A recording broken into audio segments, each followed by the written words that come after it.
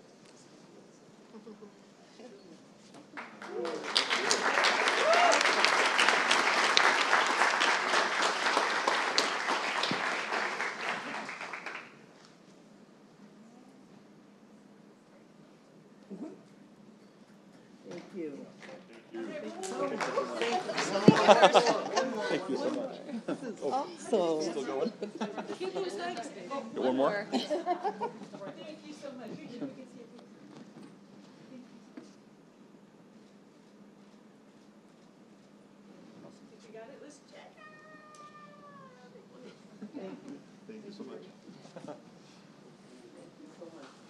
All right. Last but not least, yep, there we go. We've got Lawrence Institute for Education. Right down Gilbert Road here.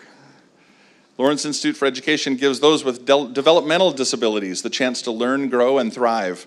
They solidify a full circle of care and create growth opportunities for individuals with developmental disabilities as early as possible and for as long as their loved ones wish.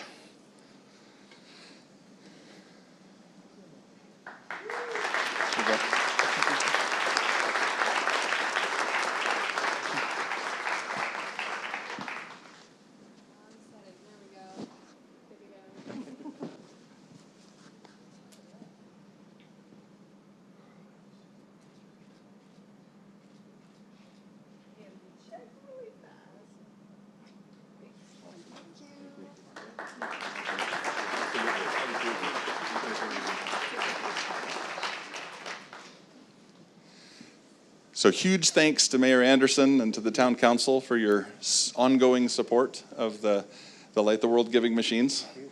Gilbert's been a magnificent host over the years. Greatly appreciate it.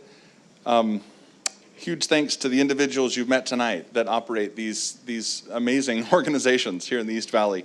What an impact you're having every day. Wanted to thank also Katie DeVenuto and her team at Gilbert Parks and Rec. They've been amazing to work with. Dave Linderholm and his team from the Gilbert Park Rangers that came and helped us every day. Big thanks to Elder John Lewis, who's here, of course, for his undying support for the town of Gilbert, of course. Also, of course, for the Giving Machine Initiative and for giving me and my wife Teresa the opportunity to be involved this year. It's been great. Especially huge thanks to the amazingly generous people of Gilbert and the East Valley who showed up and came and were generous with their time and their talents and their donations to these, again, amazing organizations that do so much good here in the East Valley. So with that, I'll give you the mic, and thank you again. Thank you, and just very short, one of the reasons is when I established my house rules for Gilbert when I was first inaugurated as mayor, was I wanted to make sure that we were kind and a caring people in Gilbert. This shows that we are, and that we will continue to be a kind and caring people, and I appreciate that very much. Thank you.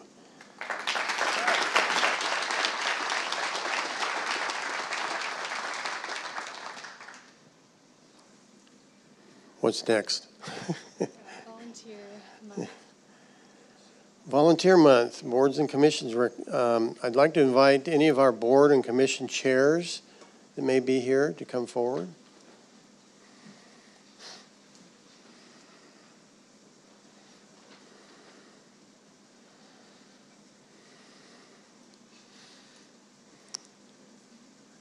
Our Veterans Advisory Board. Thank you. Do we have any other board or commission chairman here? Any other members of any board or commission that's here who would like to come up? Pam, come on up.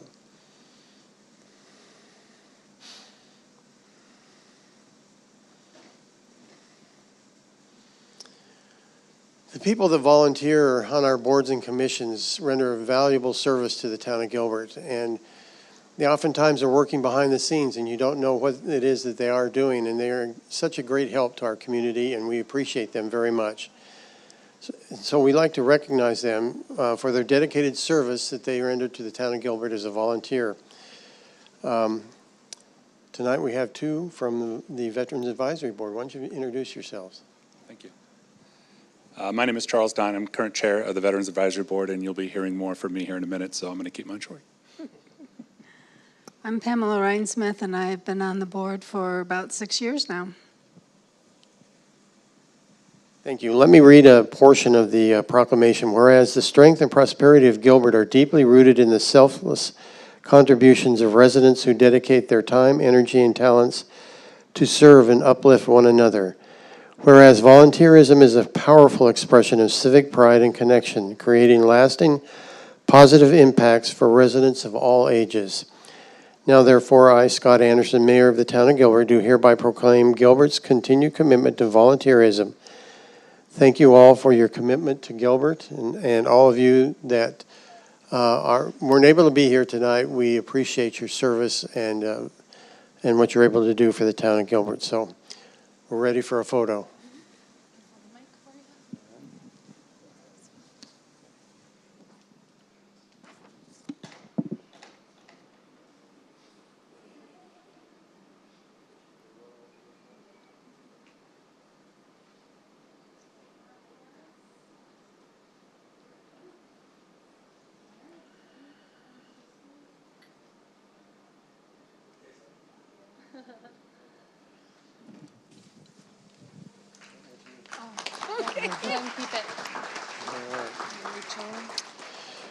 Okay, as part of Volunteer Month, the proclamation, we also want to highlight our partnership with Just Serve. Rachel, where are you? There you are. Gilbert embraces the use of justserve.org to connect residents with local service opportunities, making it easier for individuals, families, and groups to get involved and make a difference. Rachel's going to come up and ask members to come on up, I guess. You're going to introduce each one. Why don't we go ahead and present this, and then why don't we have, let's go ahead and have all our Just Serve specialists come up that are in the room. Yeah, come on up and stand Great. by That's Mayor good. Anderson. That would be fantastic.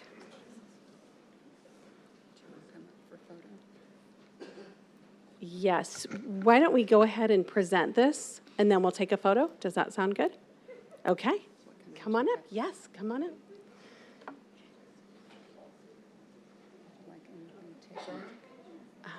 Yes, this.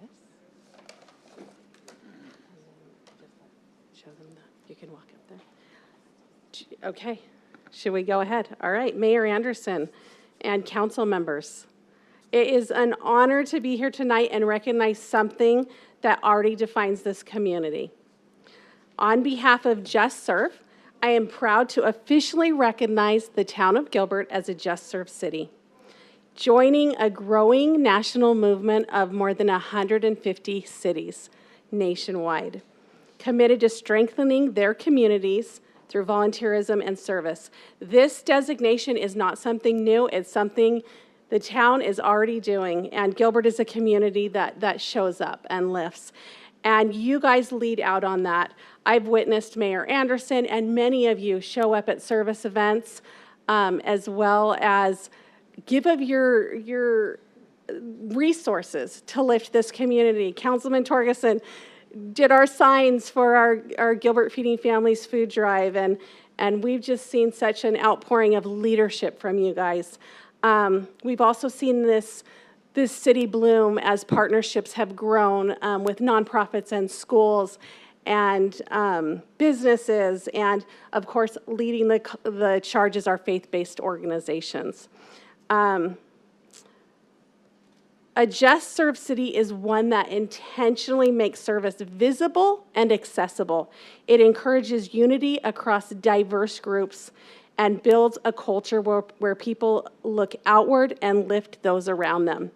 I was amazed this week. I was at Midwest Food Bank several times this week to watch our high school students come together and work, different high school students from different high schools work together to serve the community. Also, on another time I was there, and to see the opportunities available to all ages and to be inclusive to those who maybe their capacities and abilities are a little bit different and they're able to serve here in the town. So through this designation, the town commits to continue this incredible momentum you guys have going. Through Just Serve, strengthening collaboration across community partners and celebrating the everyday individuals, the families, the one-by-one individual service, and the neighbors lifting neighbors. Because of your leadership and your partnership and your belief in people, Gilbert stands as a model for what is possible when a community chooses connection over division and chooses selflessness over self. Thank you for the culture you've created, for the way you lead, and for the lives that are impacted every day because of it. Congratulations, Gilbert, on being recognized as a Just Serve City.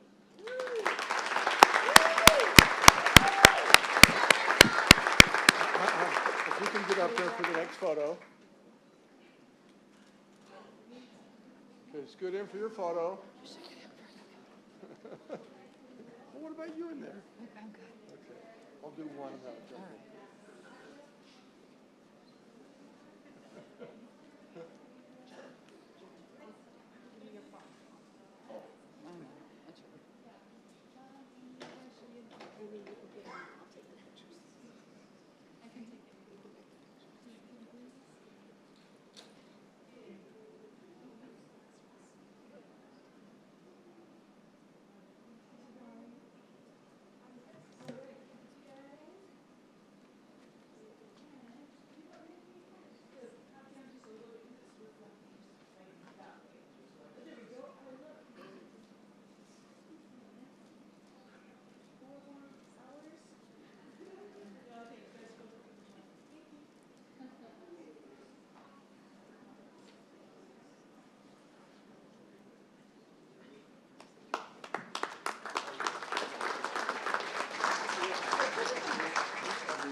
Okay, and you know what? Did we even move that? We'll just show you there we go. Okay, awesome. Okay, on top of this wonderful town that we live in and built within it are individuals that serve and groups that serve. And in honor of America 250, Just Serve has partnered with America Gives. And with that, we would like to give out 30, we're not going to do 30 tonight, 30 Heart of Service Awards celebrating America 250. And I'll just show you really quick. The award is a really nice little medallion. And on the front is the America 250 symbol and Just Serve on the back. And so each recipient will receive that. The Heart of Service Award honors individuals who consistently choose to lift others and strengthen the community through meaningful acts of service. What I'd like to do, I guess, is invite to the front our 4 recipients, and we'll do them one at a time. Melanie Dykstra.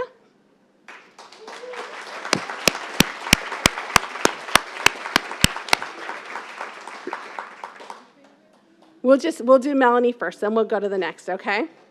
So it is an honor, truly an honor to recognize Melanie. I told her I could cry because I love her so much. Melanie Dykstra as one of our Heart of Service recipients. Melanie is a leader. I know, I picked that picture, you get it, all right? A leader among leaders. I knew she was going to complain about that. She has an incredible ability to bring people together, as you all know her, and get things moving in a way that just works. In her role at the town of Gilbert as the Volunteer and Community Resources Manager over the past 8 years, she's helped create a culture where service, thank you, and collaboration are just part of how things are done. But what I love most about Melanie isn't just how she leads, it's how she shows up. Who cries at a town council meeting? Probably a lot of people. Okay. Mainly the mayor, that's right.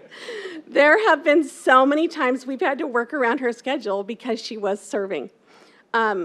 Delivering Meals on Wheels, helping someone, just doing work quietly in the background. That's who she is. She doesn't just talk about service, she lives it. Melanie, thank you for the way you lead, the way you serve, and the example you are to all of us. We love you. Yeah.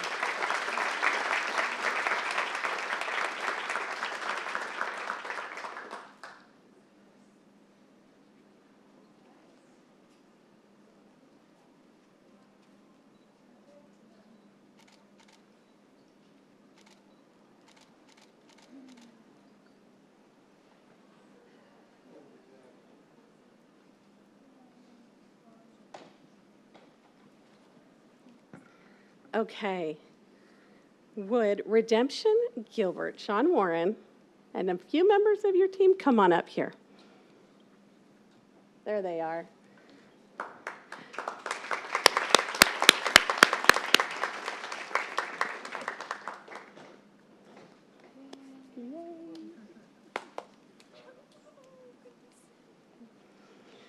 It is an absolute honor to recognize Sean Warren and Jeremy and Rachel Olam tonight, as Heart of Service recipients. Redemption Gilbert Church is one of the leading faith-based organizations in our community, uniting and inspiring people who truly love and lift one another. With strong leadership through the organization, including Sean and the Olams, they lead in our community engagement efforts. Their team consistently looks outward. And you might see on the slide one of the phrases I loved on their website, which says, God's people are called to love the last, the least, and the lost. So powerful, and they really exhibit this. One of the ways they exhibit this is they lead out in our heat relief program and the town's heat relief program. And this heat relief program actually allows those experiencing homelessness a respite, a place to come during the summer, during the day, and get out of the heat. And Redemption Gilbert is the heart of that. They have led other faith organizations to follow their lead. So you guys are just a powerful, powerful group. Thank you for the way you lead, for the way you serve, and the powerful example you set for all of us. We're so grateful for Redemption Gilbert.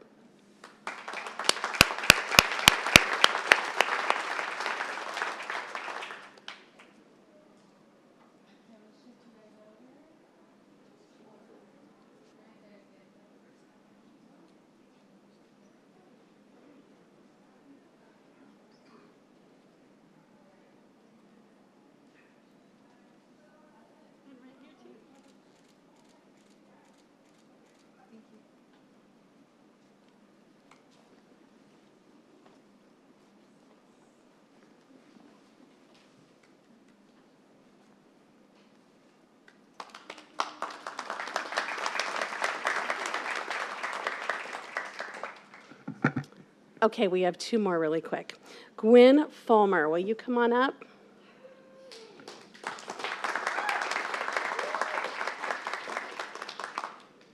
It is a joy to really recognize Gwen Fulmer as a recipient of the Heart of Service Award.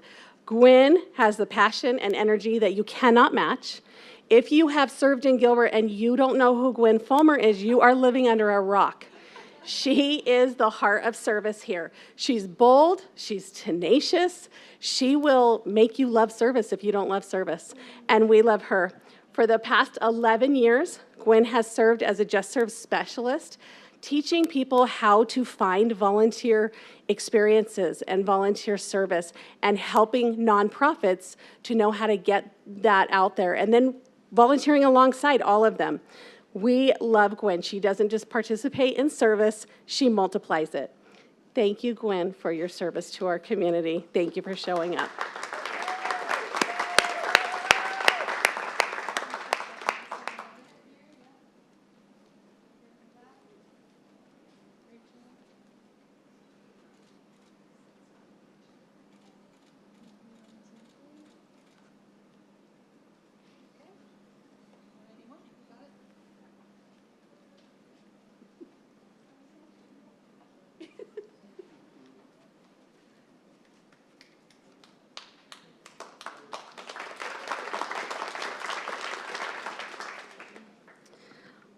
we saved not the best for last, but kind of the best for last. Lisa Bailey, come on up.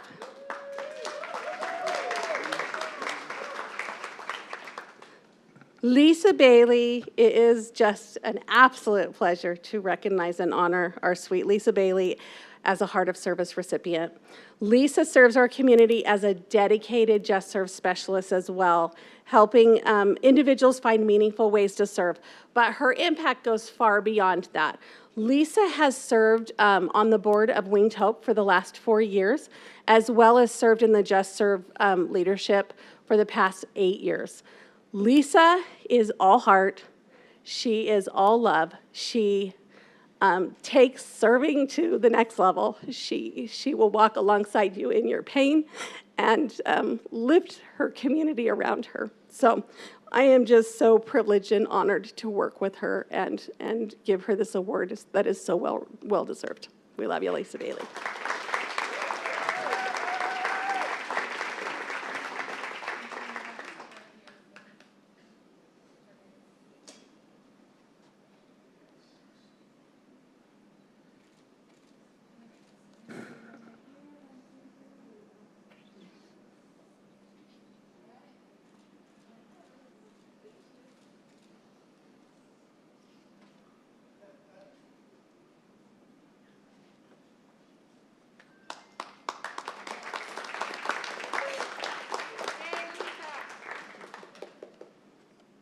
Thank you for your time this evening and for helping us highlight tonight the true heart of Gilbert and our nation service.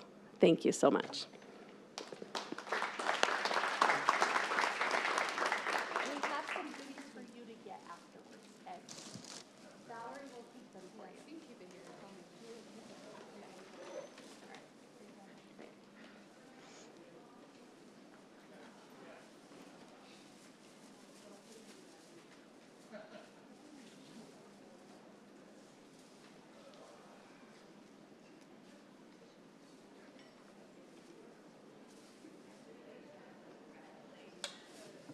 Okay, right now I would like to bring up Jeremiah Churchill.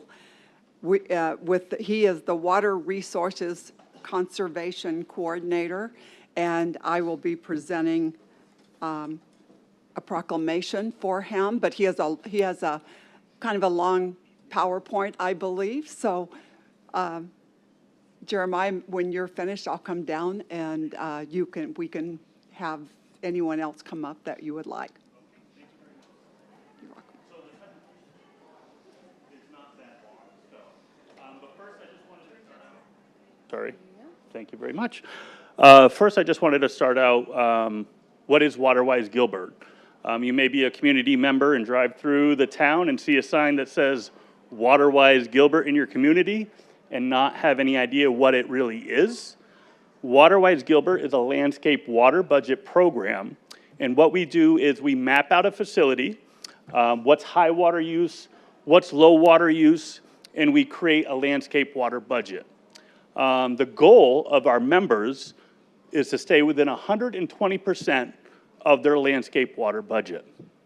So as we see here, this year is the best year we've had since this program launched over 10 years ago. So by staying on budget, watering efficiently, if you achieve your landscape water budget, you are recognized here today. And that isn't very easy. There's a lot of collaboration between community managers, landscapers, board members, even the community to address leaks, identify efficiencies. So we wanted to thank everybody today for their efforts that contributed to over 374 million gallons of water saved by watering efficiently. This happened over 10 years ago when we started this program, and I did want to just one special shout out to a special person on our team who saw this a long time ago and understood how significant this could be by establishing a program like this. So I do want to give a shout out to Jeff Lee in the back there for his vision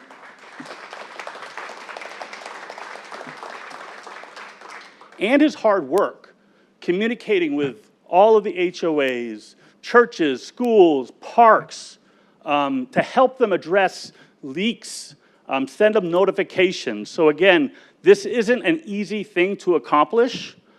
We have almost 300 members in this program, and only 145 of them were able to achieve this. So it is no easy task. So thank you again, and I'm just going to go through these slides very quickly. If you see your HOA on there, give a shout out. Clap, because it's no easy work, okay? So these are our OGs right here. They've been doing this since the program started, 11 years in a row. We see them here, 10 years in a row.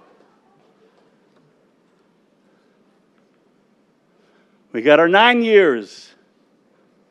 Anybody? No? 8. We got some of our parks in there. 7 years.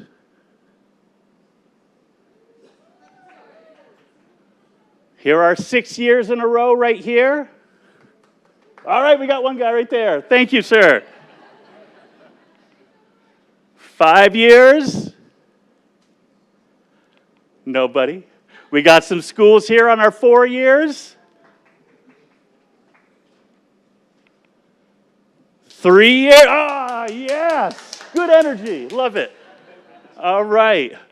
2 years. We got a lot of them. A lot of new ones. And very new this year. Look at this list. That is no joke, people. That's good work. All right. That is all I have. We'll do the proclamation, and then the members who showed up today come down for a group picture. Thank you.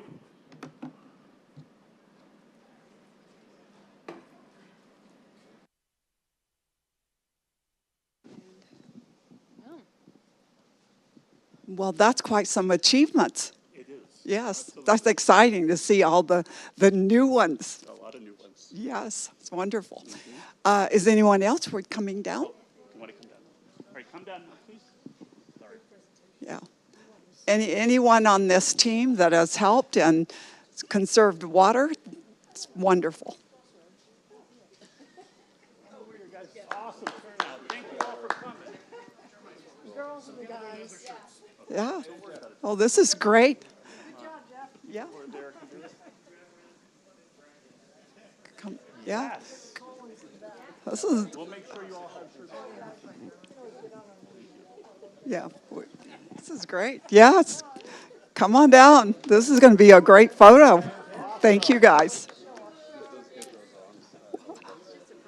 I think we have half the audience here. All right. Well, thank you all very, very much. And I'm going to go ahead and read the proclamation and present to all of you.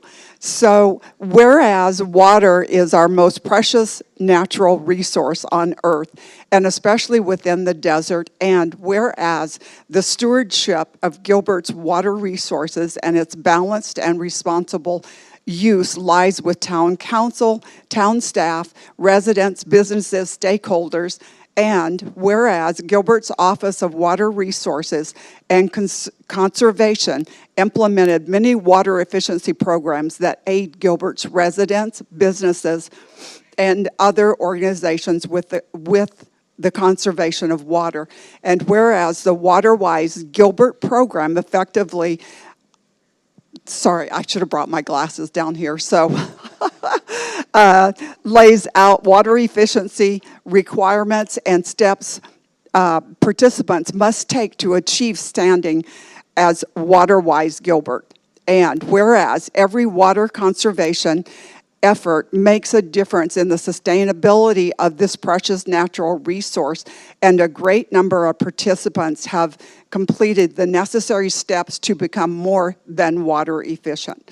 Now, therefore, I, Bobby Buckley, on behalf of Scott Anderson, Mayor of the Town of Gilbert, honor the following 145 businesses, organizations, and facilities.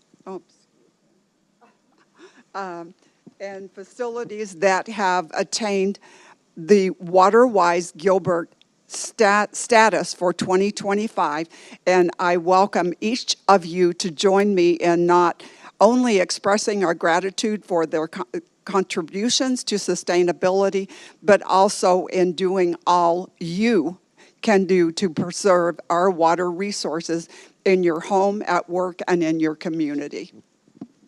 Okay, thank you all so much. We'll take that, and then will you hold this, Jeremiah, up front? Hold that, and then we'll do a photo.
This is a biggie.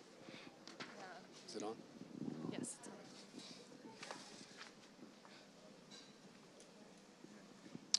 on. Okay, I get the honor of expressing a lot of gratitude to some of our own staff here in Gilbert, our water professionals. Anybody who leads, has led, currently serves in all of Public Works, can you come on down here? We're going to talk water, but it's one team. I see you, Jessica.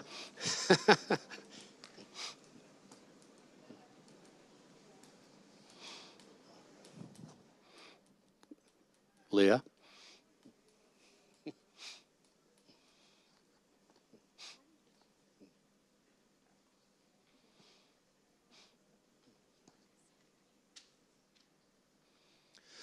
So I feel really honored that we get to express gratitude to these folks and everybody they work with tonight. If you've been paying attention to the news, I noticed in the paper, ABC 15 today, Scottsdale is concerned they're going to lose 70% of their water. Kearney, Arizona is likely to get shut off, run out of supply in July.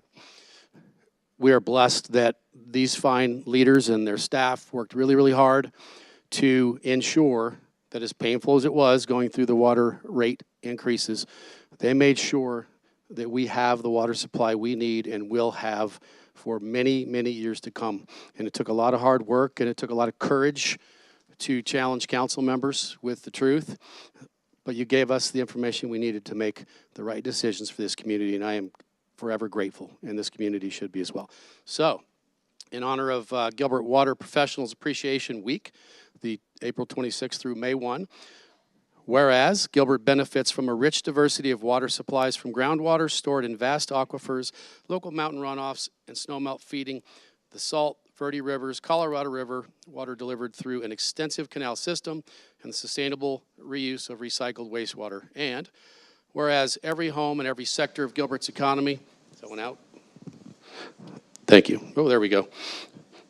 Whereas every home and every sector of Gilbert's economy, from finance to healthcare, requires safe and reliable water to thrive. Whereas Gilbert invests annually in programs and projects that deliver drinking water, ensure sanitary services, protect public health. All right, is it on? All right. Protect public health and the environment, enhance water reliability, and restore groundwater quality. And whereas Gilbert has demonstrated leadership in sustainable groundwater management, pioneering innovations like water recharge and expanding the reuse of treated wastewater to replenish aquifers and enhance local water supply and reliability. And whereas Gilbert is proud to be a 100% water reuse community, and Gilbert recognizes the importance of proactively preparing for Colorado River shortages by investing in critical infrastructure, diversifying water supplies, enhancing conservation efforts, and supporting regional solutions.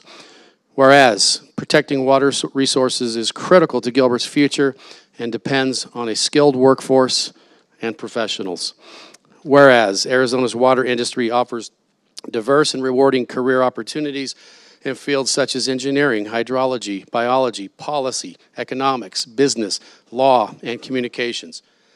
Whereas the dedication of thousands of water, wastewater, and recycled water professionals ensures safe, reliable, and responsibly managed water resources for Arizona's current and future generations.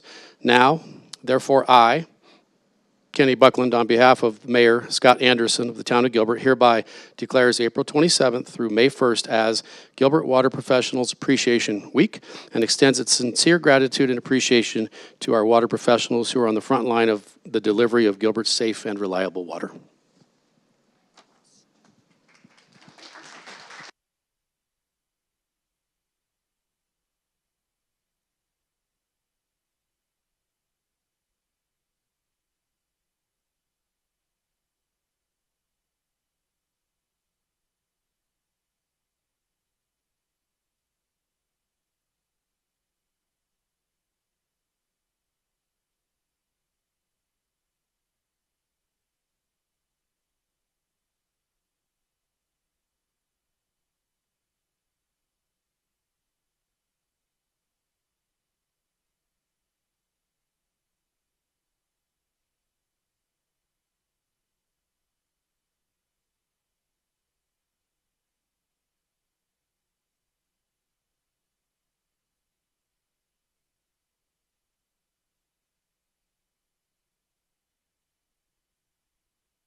All right. At this time, as part of the Veterans Advisory Board's standard operating procedure, they're going to come forth and provide a presentation for us about the activities of the board. And doing that presentation is Charles Dine, our current Board of Directors. Thank you.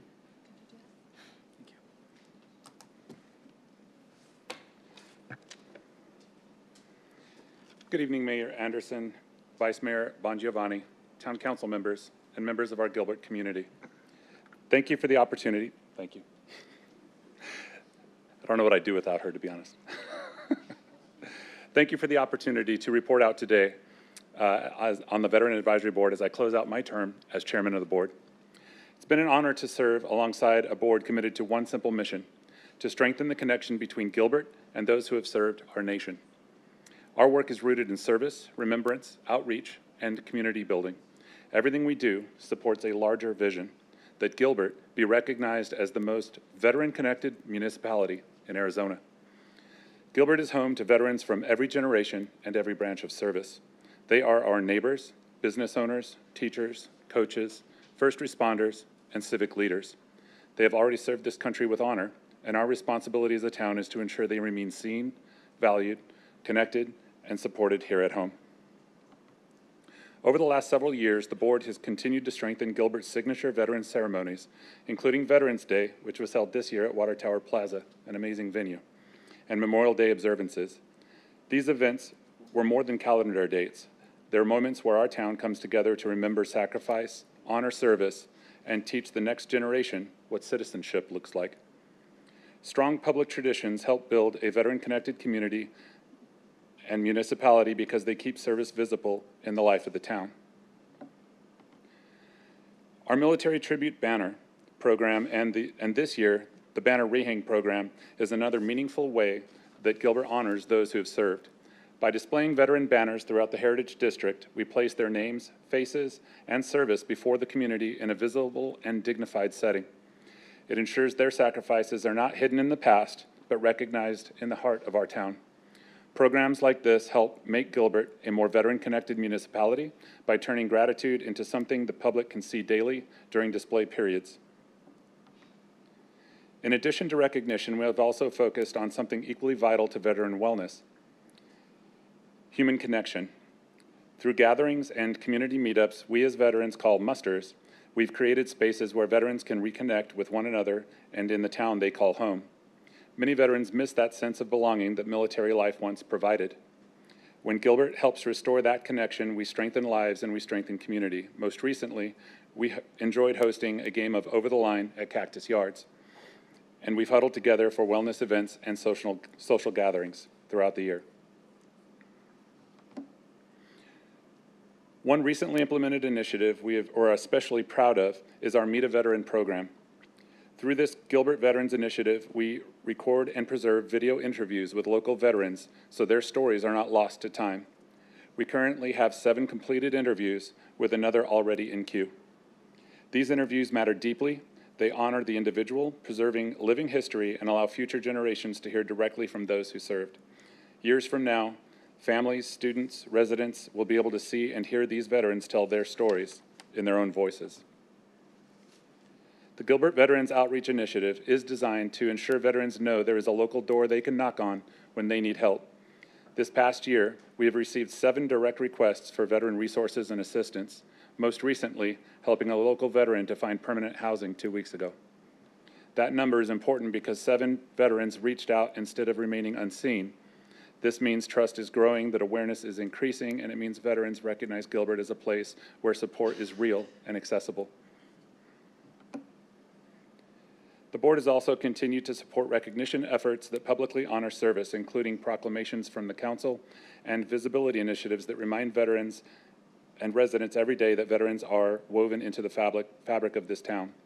Visible gratitude matters. It tells every veteran in Gilbert, you belong here and your service is remembered here.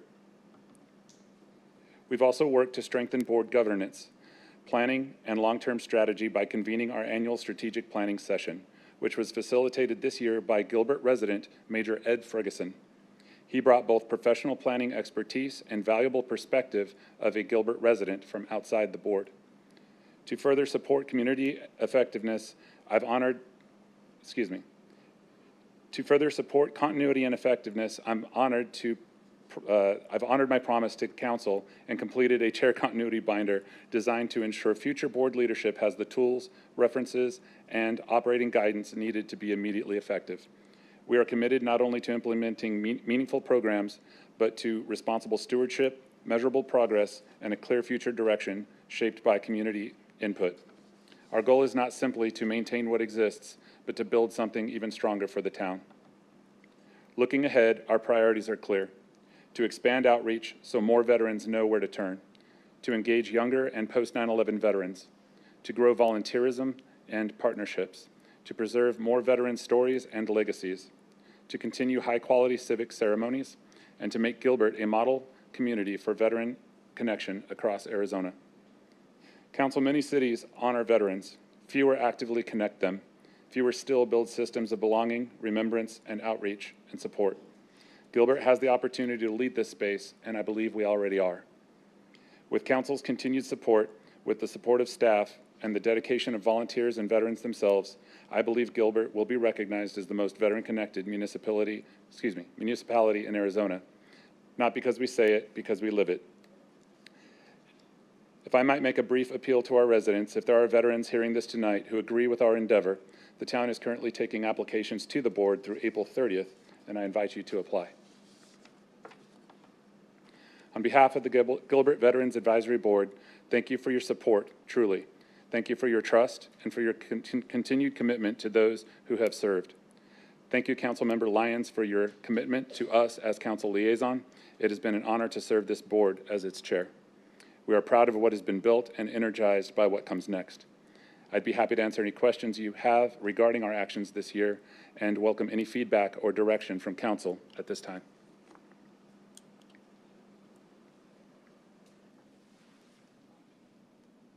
Monty? Yeah, I just want to thank you, Charles, you and the board for all the effort that you put forward. And you did call out Monica. The coordination between staff and the Veterans Advisory Board has meant a lot to the veterans in this community. And I really appreciate the effort you guys are putting forward to reach out and to connect, and the things that we have on the horizon coming up. I think they're really good and beneficial, not just for our veterans community, but for the community as a whole. Thank you, sir. Have a good night. Thank you.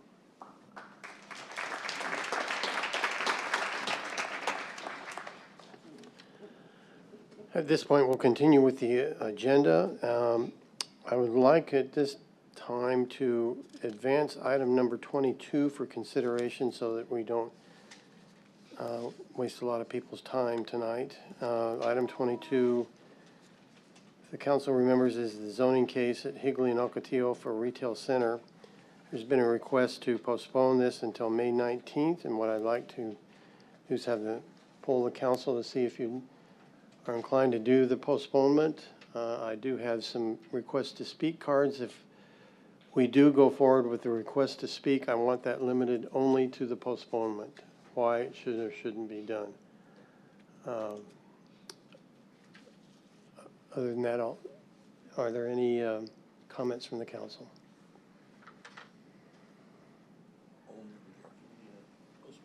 Hmm? Mm-hmm. In that case, is there a motion to postpone? So moved. No. Second. It's been moved and seconded. This item be postponed until May 19th, 2026. Please vote.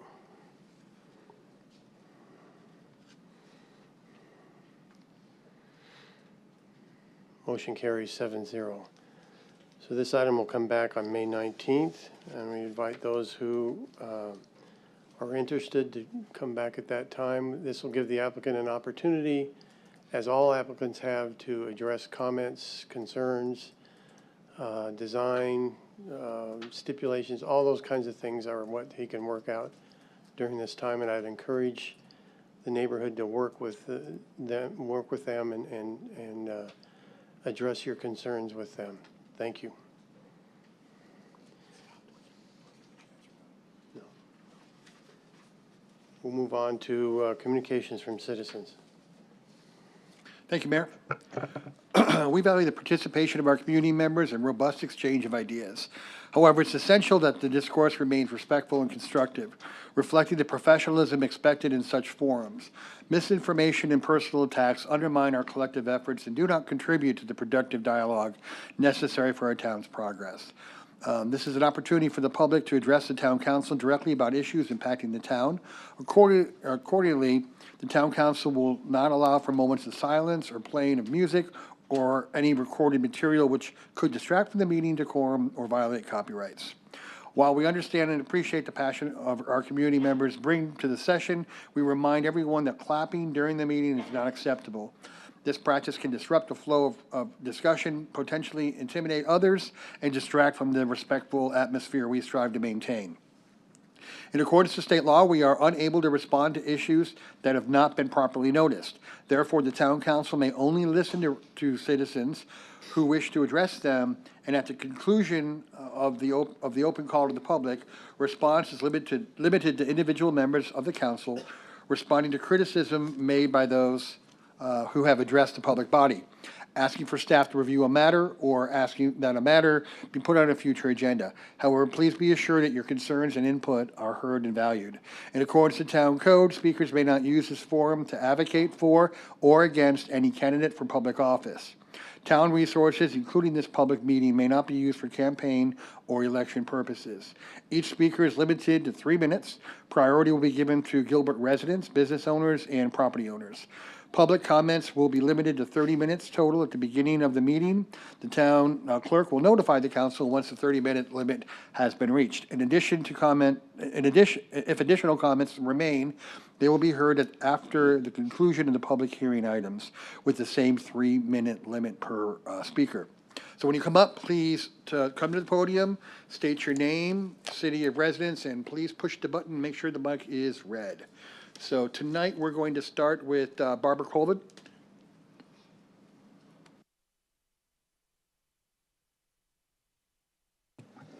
I think you just like calling me first. My name's Barbara and I reside in Gilbert. And I'd like to say it first, I didn't have it on my little note, but I'd like to applaud the groups, the volunteers that were here. And I hate to be the Scrooge that follows that wonderful kind of grouping, but with the good comes the bad. I'm still at a loss as to how you came up with how you were going to increase our fees and implement them.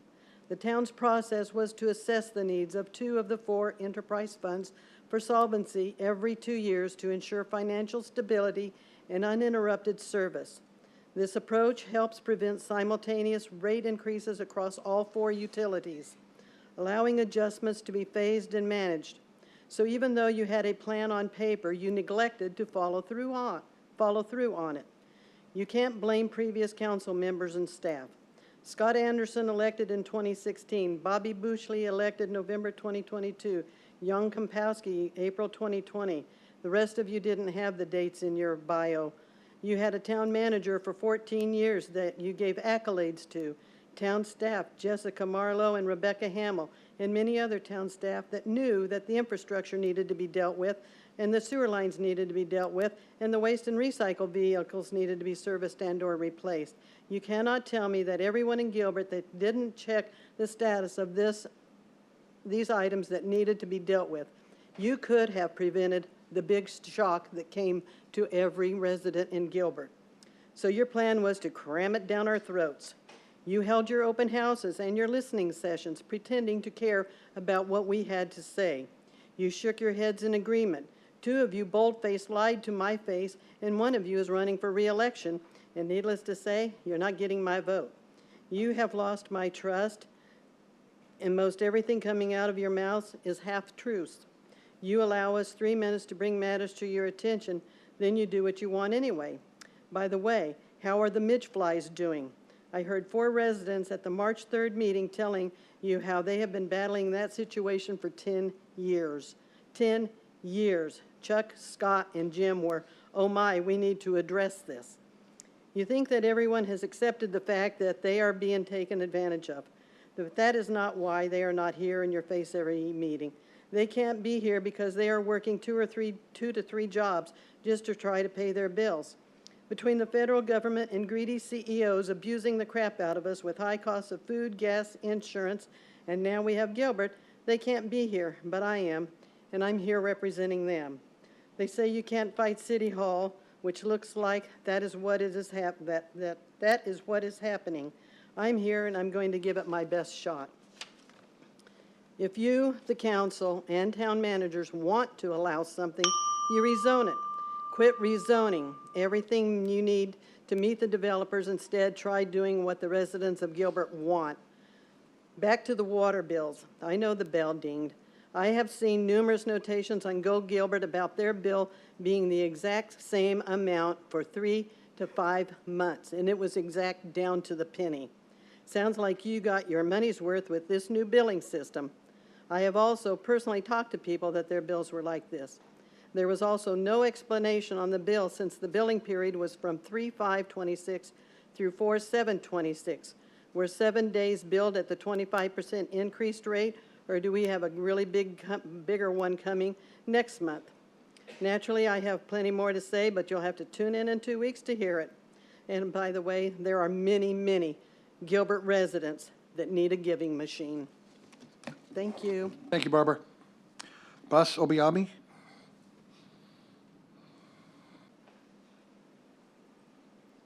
Did I say that right, Bus?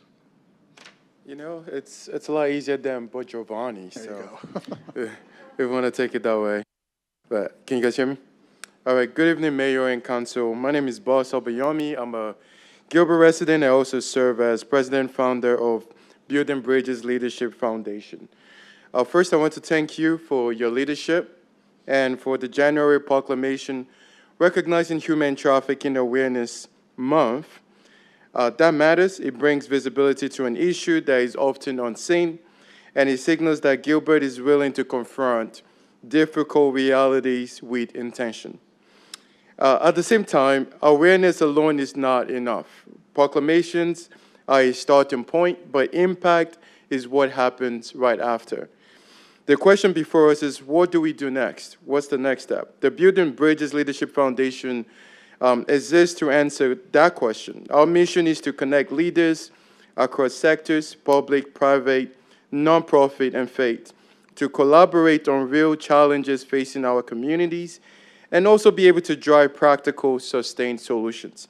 So we believe that meaningful impact actually happens when we move beyond silos and create intentional spaces for alignment, where ideas actually turns into action and actions lead into measurable outcomes. So that's why we are bringing together leaders across public safety, nonprofit organizations, private sector, and the faith community. Because the challenges we are addressing, human trafficking, vulnerability prevention, they do not exist in silos. So they are interconnected, they are complex, and they require a coordinated response. So as part of this effort, we are hosting the Building Bridges Leadership Seminar this Friday, April 24th, from 12 to 2 p.m. at the Riverland Center here in Gilbert. So this is not just another event, it's a step towards building a more connected ecosystem where conversations lead to collaborations, collaborations lead to actions. So, but beyond any single gathering, my heart is this, that Gilbert will not only be known for its growth, its development, its excellence, but for how it cares for the most vulnerable among us. So those who are often unseen, those who are at risk, those who may not have a voice in rooms like this, because the strength of a community is not only measured by how well it performs, but how well it protects. You can say amen to that. And I believe we have an opportunity right here in Gilbert to localize our impact, to move from awareness to coordination, and from coordination to sustained measurable action. So this is not about one initiative, it's about one group. It's about building a culture where leadership, responsibility, and community actually intersect, where we collectively decide that the well-being of every resident actually matters. So I look forward to continue to partner, to contribute, and to help Gilbert that not only tries, but truly cares for all. Because at the end of the day, the true measure of a community is not just how it grows, but how it shows up for those who are in need the most. Thank you so much for your time. Thanks, Bus. Noah. Mahala.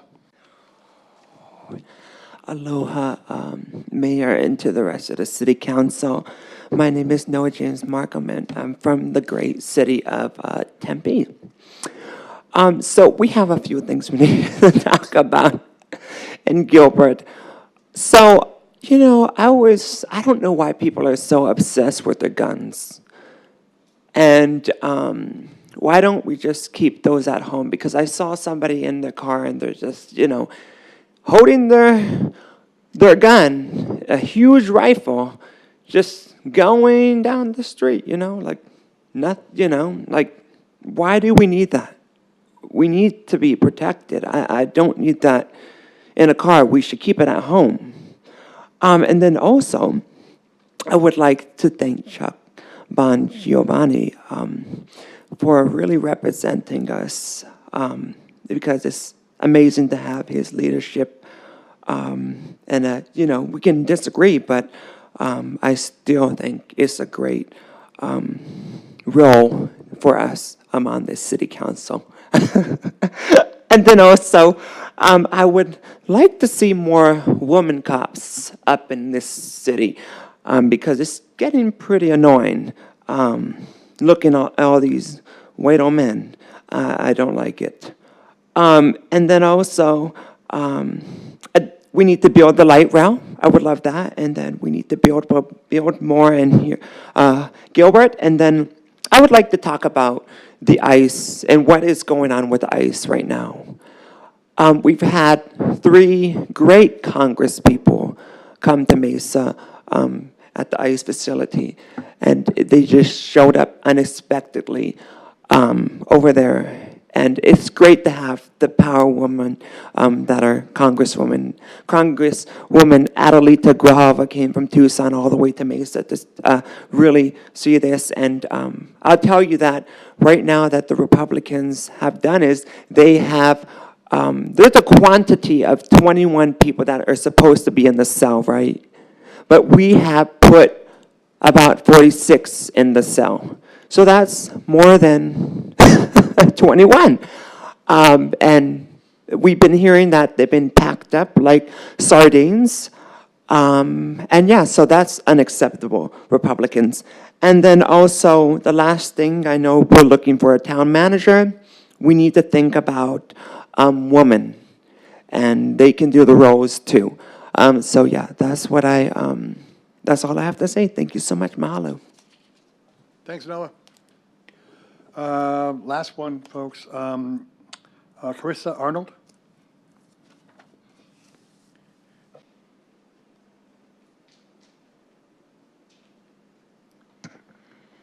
My name is Carissa Arnold, and I am a Gilbert resident. It was my hope that I would not have to speak on this topic. However, the council and the public have the right to know the information I have. Several months ago, I filed a criminal complaint against Gilbert Town officials. I can confirm that the Arizona Attorney General is conducting a criminal investigation and that investigators are reviewing all previous complaints filed against the town of Gilbert. I have a letter from the Criminal Division of the Office of the Attorney General confirming the investigation in my possession. These facts expand the probable list of witnesses to include dozens of people, including town staff and public safety personnel, many of whom are afraid to come forward publicly. Actions taken by the Office of the Town Attorney, Town Clerk, Town Manager, and most recently members of the Town Councilor are not simply political rhetoric, but constitute witness harassment and unlawful influence of a criminal investigation and are being reported as such to investigators. I demand that these actions cease immediately. While several town officials are involved, I can confirm that Leah Reinheimer, who is being considered for the position of town manager, and Chief Solberg, who is serving as an assistant town manager, are specifically identified in this complaint. The evidence I have obtained and provided to investigators includes emails, public documents, witness statements, and recorded conversations.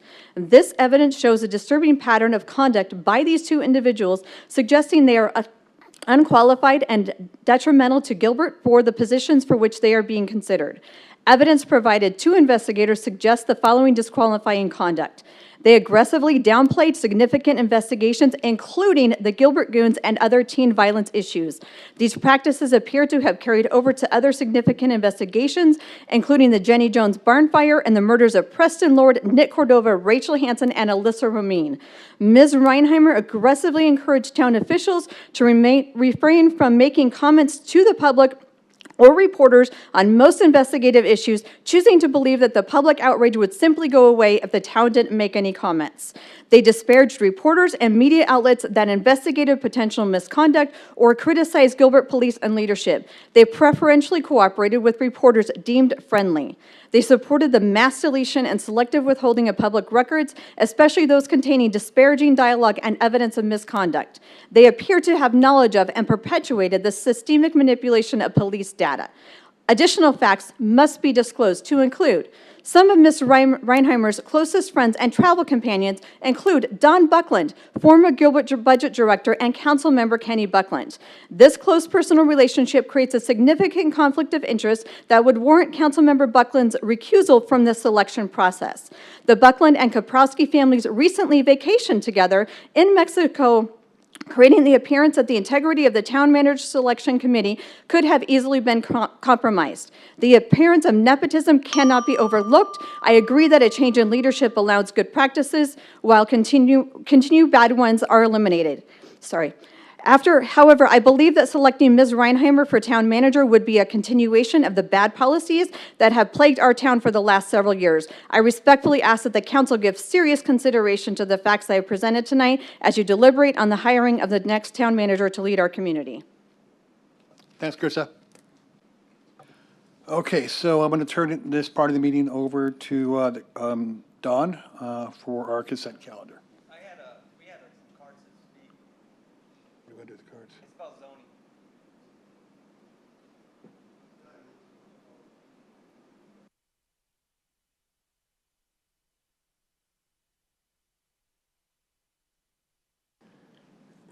The yellow cards are for items that are not on the agenda. The item you want to speak to was on the agenda, and we just postponed it till May the 19th. Okay. Go ahead. Are you Andy? Yes.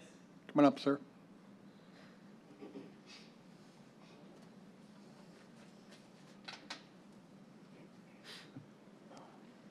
Good evening, Mayor, Council.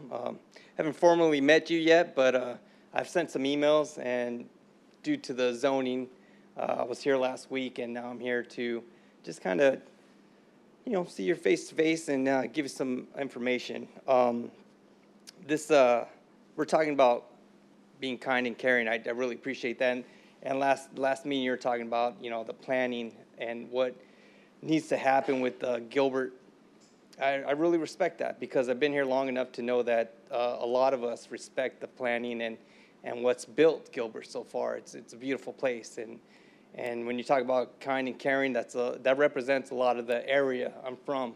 I live in Marbell Vineyards, and it's right on the corner of Higley and Ocotillo, and that's the rezoning issue that we're dealing with. I know there was a continuance for Agenda 22, but the main issue is zoning, and I think the long-term plan for that area was SC. And you can really see it because it's a family-oriented community. You could feel it. And when we moved out there, we looked all around the valley. And I had 2 young kids at the time, and we were really looking for a place that our family could grow. And it just fit perfectly. So your website says that we should work together as a community, and that's why we're here today. A lot of my neighbors came, and we've been working together on this. We're showing up, we're communicating, and we're sharing lived experience because we're the ones who see that corner every day.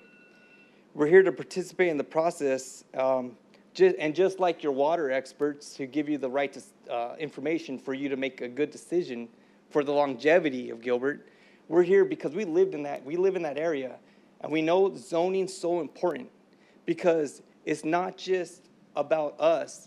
If we start rezoning all these parcels, that it impacts all the citizens of Gilbert. They start thinking, oh, what are we next? Are we next? And we should really think about the people who planned that area. The zoning for SC, they thought about the future of Gilbert. And if you think about it, we're almost there. We have the Gilbert Regional Park, beautiful area. You can see people flock to that area because we don't have a lot of, at that time, we didn't have a lot of places for the kids to go, for families to go. They built a Chipotle not down the street. That thing is packed. That's what the family wants. That's what a lot of our kids want. We have a lot of kids on these e-bikes. And zoning SC it really protects our neighborhood. It really protects the citizens there. It gives them the shops, the future pizza parlor, it's never a grocery store, stuff that even places people can walk around. And I just want to focus on zoning. Let's let it sit for a little bit. I think we have a great piece of land here. Once we have that park built out, once we have Ocotillo Bridge built out, people are going to be flocking to this area. And that's what SC zoning is all about. Last meeting, this is the last thing. Last meeting, we had that Mike who had the bike place. He'd been looking for a little place to rent to sell his bikes. 20 years later, he's doing really well in Gilbert. We need those little shops. And, we have Gilberts everywhere, and we have Targets everywhere, but we need those little shops for people to succeed in business. Thank you. That's all. Thank you, Andy. John, if you're not going to speak about the continuance, you're okay. No? Very good. Thank you. All right, so now I'll turn it over, consent calendar over to Don Prince. Thank you, Vice Mayor.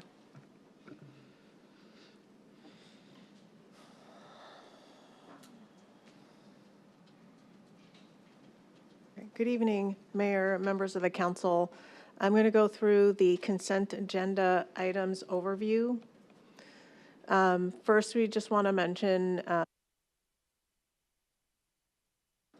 okay, there we go. First, I just want to mention that these are our pillars. Everything we do roll up into these pillars, and these pillars are the support for our City of the Future initiative. And so we have a continued focus on these pillars as we prepare for the future and ensure resilience for Gilbert. Item number 6 is an IGA with Maricopa County, and this item is under our exceptional built environment pillar.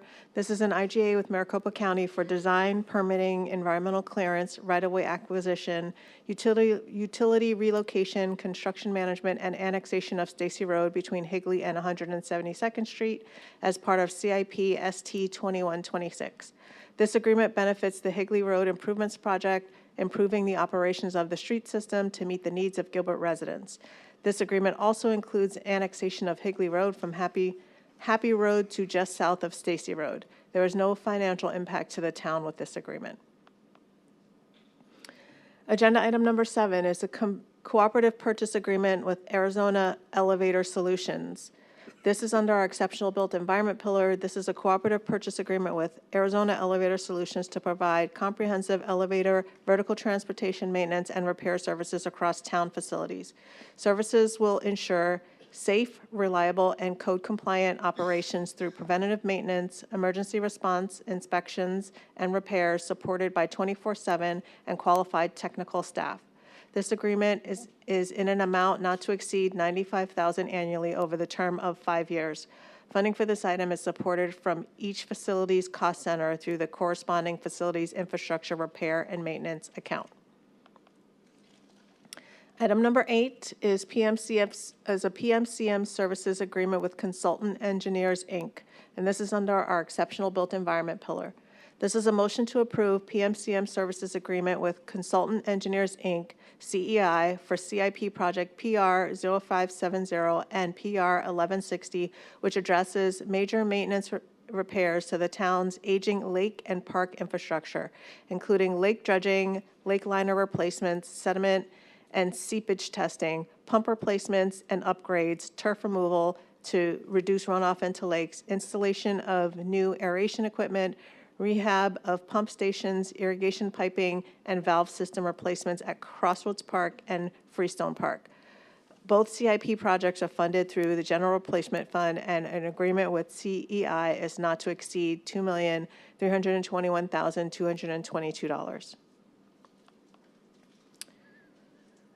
Item number 9 is our change orders for CIP project SW0127, Village 2 Southwest Pump Station Rehab. It is a motion to approve change orders related to the CIP projects SW0127, the Village 2 Southwest Pump Station Rehab Project. These change orders will enhance the quality of the project outcomes by addressing the following. Change order number 3 with ASR Construction Group will correct an undersized APS electrical pad in an amount not to exceed $18,922. Change order number 1 with TriStar Engineering for PMCM services addresses scope changes related to an inlet reclaimed line conflict in an amount not to exceed $57,070. This project includes extensive repairs and equipment replacement, including head wall replacement, piping, channel, electrical improvements, design and construction for fiber optics to the pump station, including conduit, fiber optic cable, enclosures, and related infrastructure and equipment. Funding for these change orders is rate supported from the Environmental Compliance Fund. Item number 10 are change orders for CIP project PR 0570, which is the Urban Lakes renovation. This is under our exceptional built environment pillar. This is a motion to approve change order number 1 to AE Services with J2 Engineering and Environmental Design LLC and contingency for CIP project PR 0570, Urban Lakes renovation, in an amount not to exceed $70,792 to address needed ADA upgrades to the park, ensuring compliance with regulatory standards.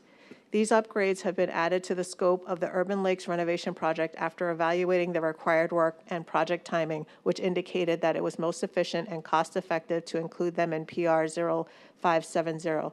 Funding for this item is supported via the General Fund Replacement Fund. And I just want to pause here just for a second just to talk a little bit about Urban Lakes, just to provide some additional information. Currently, we manage 9 lakes across 7 parks, which are vital in the desert setting. These lakes have various reasons why they are there. Some recharge groundwater, some provide wildlife habitat and serve as community recreation spots. Without proper maintenance, water loss and habitat degradation would occur. Lake dredging improves water quality and health by removing sediment, that has settled over time. It also increases water capacity to better manage stormwater and prevent flooding. Liner replacements and seepage control help prevent water loss through the bottom and sides of the lake, while also protecting the lake from contaminated soil or shallow groundwater from entering the lake. So just wanted to share that. These lakes are really important. They have a lot of things that they do for the town, and so maintenance on those is critical for how we move forward. Item number 11 is services contract change order with DH Pace Company Incorporated. This is under our exceptional built environment pillar. This is a motion to approve a contract change order with DH Pace Company Incorporated, increasing the overall annual contract amount by $150,000 for all town facility door replacement and repair needs. Escalations in service costs, equipment, supplies, and an increase in town facilities covered under this agreement necessitate the change order. Doors included in this agreement encompass a variety of town facilities, including bay doors in service yards, fire station apparatus area doors, water treatment plant doors, and well site doors. Funding for this agreement will be obtained from the corresponding facilities infrastructure repair maintenance account for each facility that requires services or replacement. Item number 12 is a grant application and acceptance for Ak-Chin Indian Community. This is under our Prosperous Community pillar. This is a motion to approve the application for and acceptance of awarded funds for a 2026 12% gaming grant from the Ak-Chin Indian Community for Ascend. This grant falls under State Prop 202, which provides that a share of gaming revenues can be distributed to cities and towns or counties for government services that benefit the general public. Ascend is requesting $25,000 for their Family Resource Center and early literacy programs. These funds will provide services to approximately 100 children and their parents. Gilbert is acting as a pass-through agency for Ascend in this grant, and there is no budget impact to Gilbert. Item number 13 is a grant application and acceptance for an Edward Byrne Memorial Justice Assistance Grant. This is under our exceptional built environment pillar. This is a motion to approve the application of and acceptance of awarded funds for the 2025 Edward Byrne Memorial Justice Assistance Grant in the amount not to exceed $27,646. This grant is offered by the Department of Justice, Office of Justice Programs. Funding received will be used to purchase protective gear for police officers that would reduce their risk of injury in the event of civil unrest, including flame-resistant, cut-resistant, and laser light-resistant equipment. There are no matching fund requirements for this grant. Item number 14 is endorsement of Palomino Irrigation Water Delivery District, and this is under our exceptional built environment pillar. This is a motion to approve a resolution endorsing the creation of the Palomino Irrigation Water Delivery District. So to tell you a little bit about an irrigation water delivery district, or IWDD, is a special taxing district in Arizona that facilitates irrigation water delivery to landowners' properties and can be formed when the majority of landowners whose properties are entitled or capable of receiving irrigation water from the same system wish to facilitate the delivery of irrigation water to their lands. IWDDs are corporate entities and levy assessments and charges for the irrigation water delivery.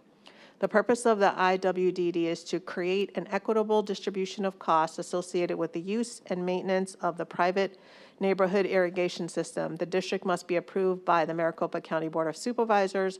However, since the property falls within the incorporated area of Gilbert, the town's governing body must endorse the creation, which is accomplished via this resolution. This endorsement includes 30 parcels located in the northwest corner of Williamsfield and Lindsay Road within the Palomino Acres subdivision. Irrigation water is received from the Salt River Project, which has consented to the formation of the IWDD. There are no financial implications to the town for this item. Agenda item number 15 is a quarterly risk management claim report. This is under our Prosperous Community pillar, and this is a motion to accept the risk management claim report for FY 2026 Q3. And with that, we'd be happy to take any questions. Don, did I miss 7A?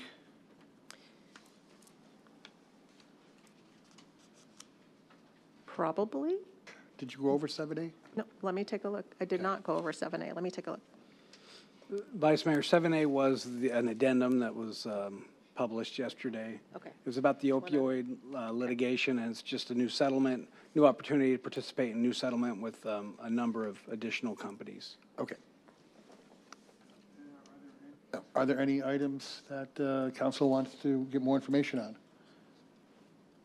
Councilmember Buckland? No, however, I believe we're going to move the administrative item to the consent. Is that accurate, Mayor? So item 23.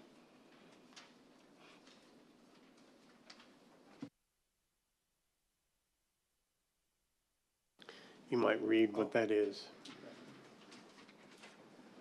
Thank you, Mayor, Vice Mayor. It's a motion to appoint Mary Fedor to the Self-Insured Trust Board as a regular member with a partial term beginning April 21st, 2026 and ending September 30th, 2027, and a full term beginning October 1st, 2027 and ending September 30, 2030. Okay. If no one wants to hear anything more, I have a motion to approve item 6, 7, 7A, 8, 9, 10, 11, 12, 13, 14, 15, 16, and 23. Can I get a second? Second. Please vote.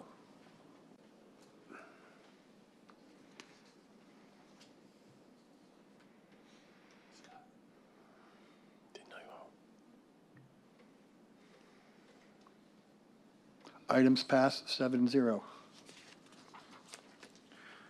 Mayor? Thank you. We'll move on to public hearings. You see items 17, 18, 19, 20, 21, and 22. Item 22 has been postponed till May 19th. I do have a request to speak on item 20. Are there any other items council would like to discuss? If not, I'll entertain a motion for item 17. I'll open the public hearing on items 17, 18, 19, and 21. I'll close the public hearing and ask for a... So moved. It's been moved. Is there a second? It's been moved and seconded to approve items 17, 18, 19, and 21. Please vote.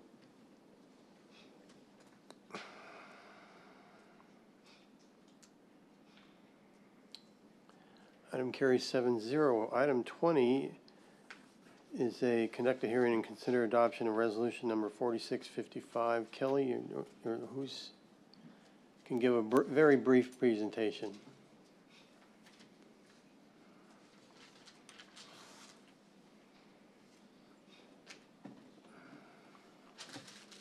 Thank you, Mayor and Council. I'm happy to give just a quick overview of this, so we've got information for your decision. We are talking about water resources system development fees, and we'll just do a quick recap of what system development fees are. They are fees charged to new developments so that the municipality or the town can offset costs associated with the impact that they have on our systems. They are paid by new commercial and residential development. Existing residents do not pay these fees unless they expand or build new. And these fees are highly regulated under state statute. So SDFs help offset the cost of growth related to capital, new capacity. They cannot be used for existing system, and they must have a proportionate share under state statute. We cannot use them for operations, staff or daily services, maintenance, repairs, fixing or upgrading, or creating higher levels of service.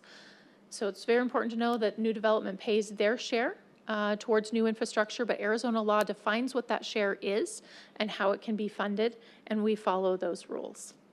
System development fees for Gilbert, we do charge the maximum allowed under state statute.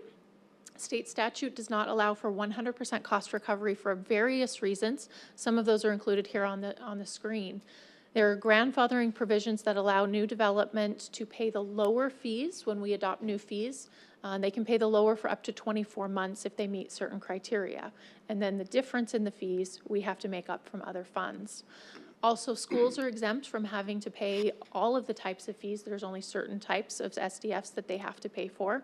And the study takes a year plus to update. So we're not able to just update the cost of development when we finish a project or get quotes on a project. It is a long drawn out process. And so isn't 100% cost recovery there. It's also important to note that system development fees are different from enterprise funds. They have different financial rules that we have to follow, and the town works very diligently to follow all of the financial rules and best practices for each type of fund, but they are different for various types of funds. In this particular case, we want to talk about the water resource system development fees. These are SDFs we use to purchase new water rights. In 2022, the town issued bonds to help cover the costs of various water projects. One of the projects that we anticipated using bond funds to pay for is this one on the screen, WA 0830, which is purchasing water rights. It is one of the water resource SDF projects. At that time, we were anticipating final approval from the federal government at any time to be able to finish out that contract and make the payment. It has now been 4 years later. We have not received that approval, and we no longer have a timeline of when we expect to receive that approval, but we don't anticipate it in the near term. So we have these bond funds that are available and need to be used on a water resource SDF project. These bond funds need to be spent within a reasonable amount of time, and we are coming up on that timeline. So we need to do something with them. We got a whole group together of legal counsel, SDF counsel, and all of the group's financial advisors to be able to figure out what is our next best option for these funds. We looked at using the funds for other water resource SDF projects. Unfortunately, none of those are moving forward at this time and ready for payment either. So our next best option that this work group could come up with is that these bond funds can be used at the North Water Treatment Plant. The North Water Treatment Plant is anticipating using water system development fees, a slightly different bucket of money for water infrastructure. Instead of using water system development fees, we can use the bond funds there. The North Water Treatment Plant meets the criteria of both the SDFs and the bond funds, so that makes it a good project to be able to use the funds on. So we'll use the bond funds there in place of water SDFs. The water SDFs that we would normally have used on this project, we will move over into the water resource SDF fund in order to keep both funds whole and meet the requirements and restrictions of all of the funding sources. That will allow the money, the cash in the future that is now in the Water Resource SDF Fund to be used on W8030 or another Water Resource SDF project in the future. With that, we need to address that there is a Water Resources SDF internal loan in place. This is from a water buy that we purchased in about 2018. We've been working to pay off that loan, but when we transfer money over into this account, it would go towards the loan and not be available towards W8030 or a future project that it needs to be available for. The SDFs we know will not have 100% cost recovery, and it's in the best interest of the town if when we do have to use funds to make up that gap for that non-cost recovery, for not having 100% cost recovery, it's in our best interest to make that up on the projects that are the least expensive. Which would be this internal loan for the 2018 water buy. So at this time, we do recommend that we finish the loan off and don't finish repayment to the water repair and replacement fund is where it's borrowing funds from at this time, and that will allow all of this transaction to happen and provide the best long-term cost recovery for the town. With that, are there any questions? Questions, council? Okay, I do have one request to speak. Noah?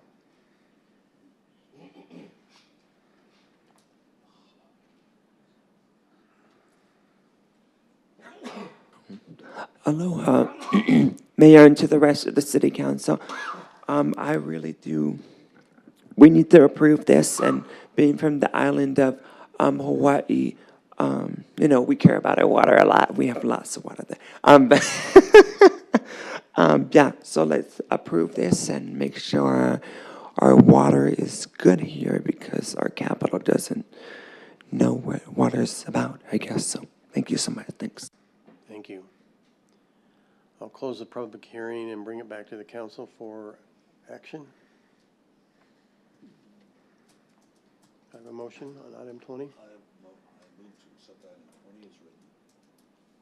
Second. Second. It's been moved and seconded that we accept item 20 as written. Please vote.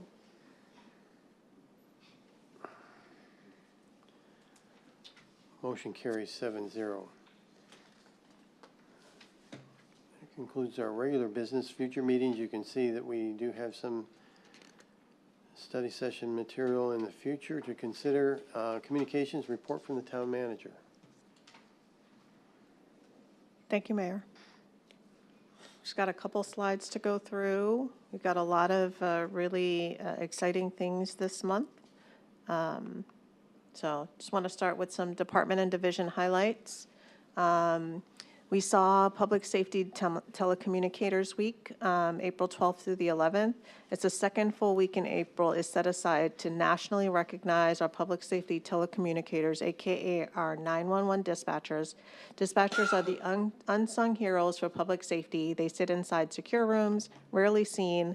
They stare at a wall of computer monitors, bombarded by the crackle of radio traffic and 911 alarms, and yet they always remain calm and collected. Their fingers fly across the keyboard while their eyes process an immense amount of data. Dispatchers are the reassuring voices our citizens hear when they call 911. They are the lifeline to our officers when they call for urgent backup. To our Gilbert Police dispatchers and Mesa Alarm Fire dispatchers, thank you for your sacrifice. You routinely endure long hours, grueling night shifts, adrenaline dumps, and every emotion in between. You show up to work every day to answer the call and to be there when our citizens need us most. You are the voice behind the headset, reassuring them help is on the way. We appreciate you. These are some of our dispatchers. We are very proud of the work that they do, and we know that it's a hard job, and so just really thank them for their service. It is also Arizona Water Awareness Month, which we talked a little bit about that in the proclamations and those types of things. So Gilbert actively manages our urban water cycle by securing, managing, and protecting Gilbert's water supplies. This work ensures a reliable source of water treatment, distribution, and eventual reuse as it moves through the rest of our utility system. These efforts are led by the Water Resources, wastewater, and environmental compliance divisions, each performing essential functions that together create a complete urban water cycle. Water Resources forms the foundation of Gilbert's urban water cycle by securing, managing, and protecting the community's water supplies, their long-term planning, oversight of groundwater and surface water resources, and water conservation programs ensure that our residents and businesses have a reliable water source now and into the future. By providing the raw water needed for treatment, they support every step that follows in the delivery of these essential services. The Water Division treats and delivers safe, dependable drinking water through advanced treatment facilities, wells, reservoirs, and an extensive distribution system. This treated water sustains every household, business, school, and community space in Gilbert, and also provides the critical lifeline our fire department relies on to safeguard lives and property. Once used indoors, this water naturally transitions to the next stage of the water cycle, which is the wastewater cycle. The wastewater team is responsible for the safe collection, conveyance, and treatment of the community's used water. Through the operation of reclamation facilities, lift stations, and hundreds of miles of sewer lines, they protect public health and the environment, and their treatment and reuse efforts support recharge, sustainability, and long-term system reliability, sending Class A effluent water back, A+ effluent water back to the environment where it can begin the cycle again. It's a really important part of our community, what we do and how we do it, and water is our life. So just really proud of those teams as well. The environmental compliance team is also a part of that, safeguarding our stormwater quality and overseeing the infrastructure designed to manage Arizona's powerful storm events. Their inspections, spill response, household hazardous waste, and pollution prevention efforts keep stormwater flowing safely through the system and protect our community lakes and natural waterways. This work ensures that stormwater reenters the environment cleanly and responsibly, completing another part of the broader water system. Together, these divisions form a seamless, interdependent urban water cycle that secures, treats, delivers, collects, reclaims, recharges, and protects our community's water. Their combined services are essential to Gilbert's future, supporting a healthy, sustainable, and resilient community for generations to come. So thank you to all of our water teams. April 22nd, 2026 is also Administrative Professional Day. That's tomorrow. We're very excited about that. And so Gilbert's administrative professionals are really the backbone of Team Gilbert. Without their dedicated professional contributions, our organization could not deliver the quality of service that makes our community great. This week we honor them for always going above and beyond. Thank you to all of our Gilbert administrative professionals. And so here's some pictures of some of them. They're all amazing and wonderful. We also have a recognition for Water Tower Plaza.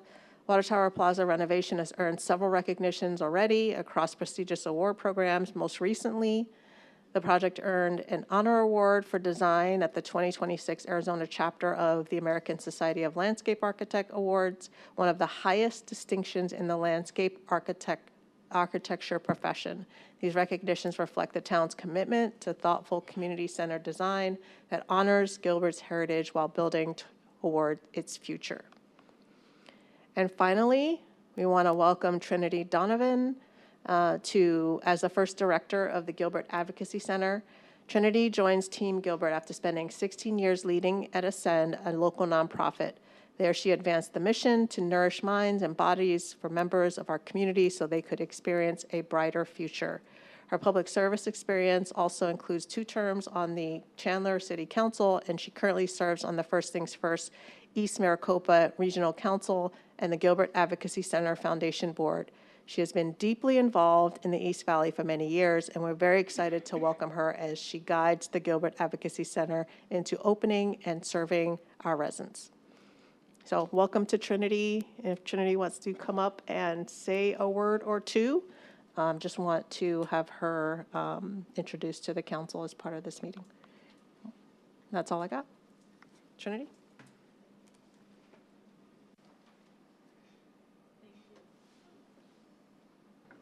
Thank you. Good evening, Mayor, council members. I'm truly honored and excited to step into the role as the director of the Gilbert Advocacy Center. First, I want to express my sincere gratitude to town leadership for your commitment to ensuring survivors in our community have access to compassionate, coordinated, and effective support. This investment reflects leadership that understands public safety includes care, prevention, and partnership. I also want to recognize all the team members who've been part of this process and those who've already begun doing this work, both those who've been working on the construction and those providing victim services and counseling for our community. The intentionality that each of them bring and the way they show up for people in their most difficult moments has built a strong and meaningful foundation. If I can say it simply, Team Gilbert, you already ate and left no crumbs. You have done this work thoroughly, thoughtfully, and with excellence. I'm stepping into a role built by people who have set a very high standard, and I'm deeply respectful of that. My commitment is to lead an advocacy center that's trusted by survivors, supportive of staff, respected by partners, and accountable to the town and the community. I'm excited to work alongside all of you to deepen partnerships and ensure every survivor who walks through those doors feels heard, supported, and empowered. Together, we can build a center that not only responds to crisis, we can build a center that restores dignity and strengthens lives. So thank you for believing in this mission. And when we strengthen support for our survivors, we strengthen our entire community. Thanks. All right, any guesses what her word was? Secret word? Secret word. Any guesses? Any guesses? Nothing stood out to me. It all made sense. Usually the secret word doesn't make sense. They don't fit in very well. Gilbert ate and left no crumbs. There we go. 8 and left. Oh, okay. That's a sentence, that isn't a word. Leave it to our staff to come up with really fun things to have folks use in their first presentation to the council. So, thank you, council. Thank you, Trinity. Any reports from the council? Vice Mayor. Thank you, Mayor. Where would a meeting be without one of my reports for Parks and Rec? All right, Earth and Labor Day celebration. Join us for our annual Earth and Arbor Labor. What did I say labor for? Arbor Day celebration. Learn about valuable resources to create a happier, healthier, and more sustainable place to live. No registration is necessary. Activities include recycling-inspired crafts and games, upcycled DIY projects, a tree planting ceremony, a live animal display, local vendor booth, prizes and giveaways. Drop in anytime between 10 a.m. and 12 p.m. on April 22nd at McQueen Park Activity Center. Again, that's 10 a.m. to 12 p.m. And let's not forget, Gilbert Cinemas Movies in the Park are back for spring of 2026 at the Gilbert Civic Center lawn. Movies will begin around sunset, about 6:30 p.m. Bring your blankets, lawn chairs, and come and enjoy this fun, family-oriented event series. Feel free to bring your own food and drinks. Dogs are welcome. Hot dogs? No, dogs are welcome, but must stay on the leash. Here are the dates. April 24th, a Minecraft movie. May 1st, Lilo and Stitch. May 8th, How to Train Your Dragon. And May 15th, Zootopia 2. Again, location is at Gilbert Civic Center lawn at 6:30. Yeah. Councilmember Lyons. You guys got some slides for me? Oh, he did. Yeah, I'll give him the slides. All right, just a couple things real quick. We have the rehang program going on for the banners that we use to recognize those who have served in our community. Given that this is the 250th anniversary of this nation, which is very unique in world history, the original veterans that gave us this beautiful nation have been supported over the generations by those who chose to wear the uniform, men and women who laid a lot of stuff on the line. This gives an a way for us to honor them. So if you have a banner that you've hung in the past and you would like to rehang that, please reach out to us. There's a QR code there to donate, and we can help get that back up. Next slide. And save the date for Memorial Day 2026. Again, this is the 250th anniversary of our nation. And on this day, we remember those who paid the ultimate price for our freedom. And just be looking forward more information to come out on this, and keep that date in mind. That's all I got.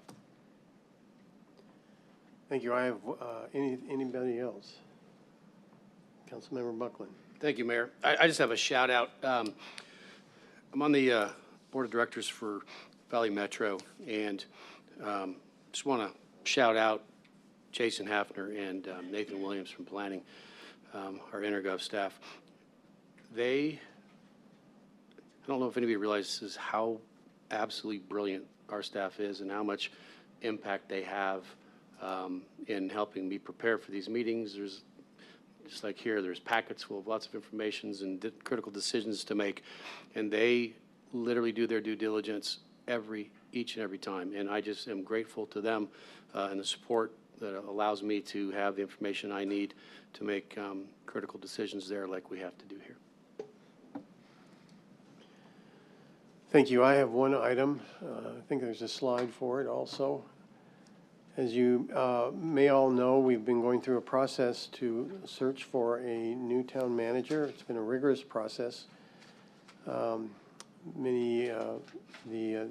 candidates all reflect how much we feel the importance of our people here in town.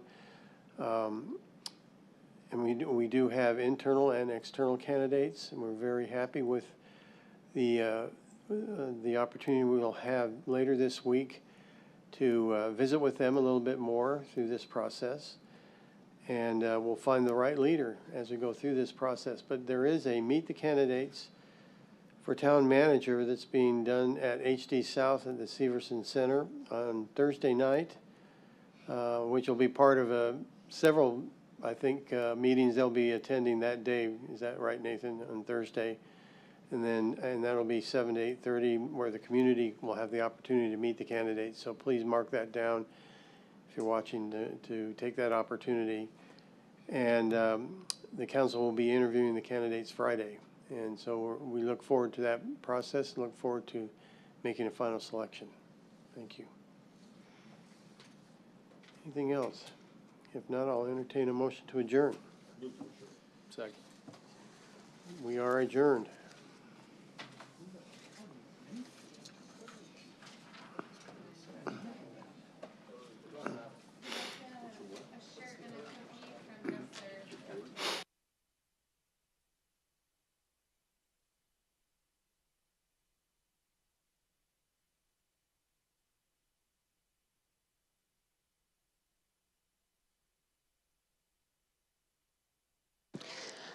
Actually, staff too, there's quite a few cookies from Just Serve, so feel free to come up and help yourself.